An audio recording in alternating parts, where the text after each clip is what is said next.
Hello everyone, आज हम पढ़ने वाले डाल्टन एटॉमिक थ्योरी। इसको हमने डाल्टन जी ने दिया था। जैसे आपको इस थ्योरी के नाम से पता चल रहा होगा, डाल्टन एक साइंटिस्ट का नाम है, उन्होंने हमें दिया था, डाल्टन जी ने दिया था इस थ्योरी को। इसमें हम पढ़ने वाले हैं बिल्कुल ये मेरे पहले साइंटिस्ट थे जिन्होंने मेरे को बिल्कुल ग्राउंड लेवल पे, बिल्कुल डीप में जाके, ग्राउंड लेवल में जाके इन्होंने स्टडी की।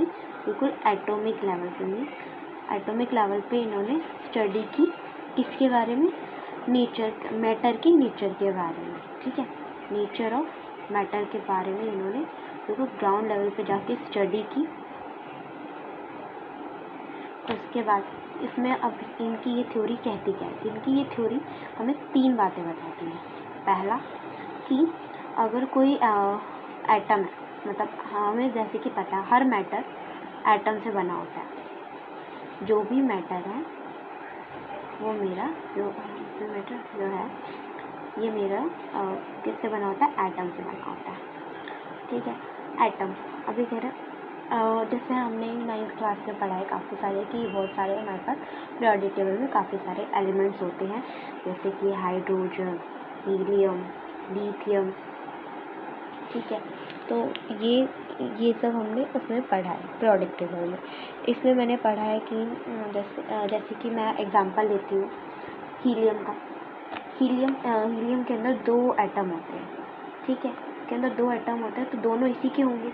ठीक है, दोनों इसी के, एक एटम ये, एक एटम ये, दोनों सेम है, दोनों एक जैसे एटम है। ठीक है, इन दोनों की प्रॉपर्टी सेम होगी। प्रॉपर्टी की बात करो, प्रॉपर्टी, शेप, साइज, ये सब सेम हो, मीन्स सेम एलिमेंट के एटम है बहुत सारे। सेम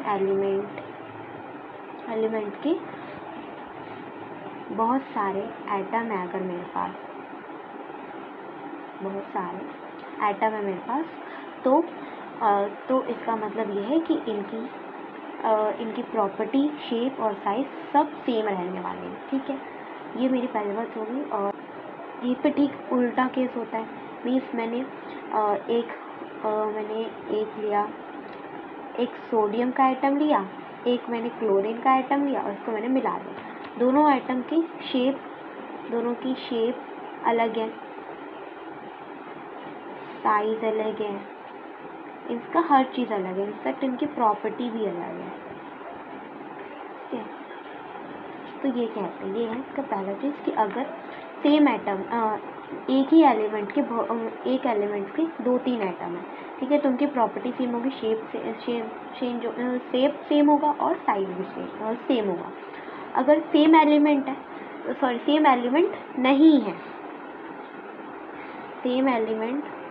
नहीं है तो ठीक इसका उल्टा होगा। जैसे सोडियम और क्लोरीन का एटम को मैंने लिया, उसको कंबाइन किया।